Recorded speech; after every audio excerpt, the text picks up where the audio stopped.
Good day, you're watching Leadership TV News. I am Cynthia Onwado.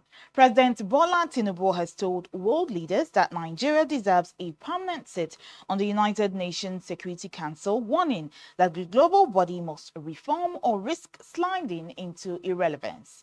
Addressing the 80th UN General Assembly in New York on Wednesday, Tinubu, represented by Vice President Kashim Shettima, said the UN's credibility is being eroded by the gulf between its words and its actions. He said Nigeria must have a permanent seat at the UN Security Council.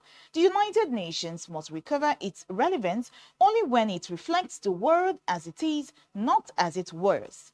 The president criticized the organization's record on nuclear disarmament, the proliferation of small arms, fair access to trade and finance, and global conflicts, describing them as stains on our collective humanity.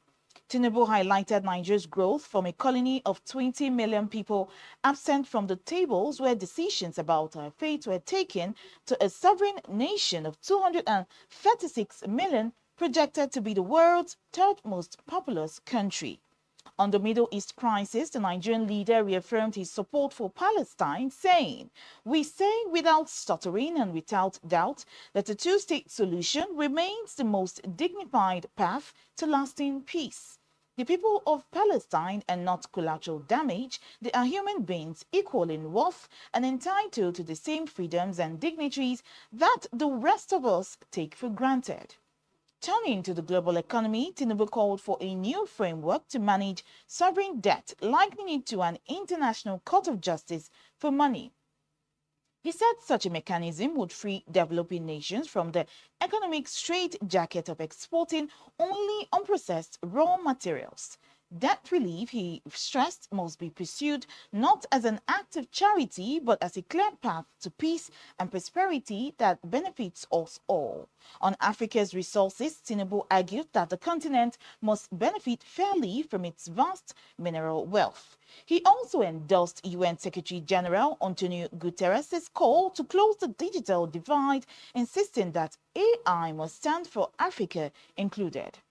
At home, Tinubu admitted the hardship caused by his economic reforms but defended them as necessary, saying, "The government has taken difficult but necessary steps to restructure our economy, including subsidy removal and currency reforms. I believe in the power of the market to transform, but the process of transition is difficult." On security, the president argued that terrorism cannot be defeated by weapons alone, saying military tactics may win battles measured in months and years, but in wars that spans generations, it is values and ideas that deliver the ultimate victory.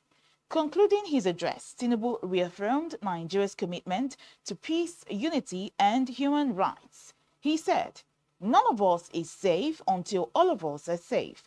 We must make real change, change that works, and change that is seen to work. If we fail, the direction of travel is already predictable."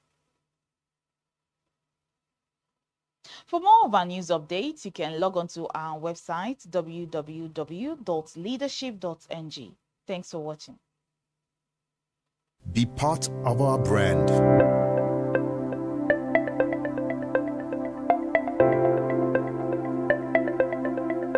Leadership for God and country.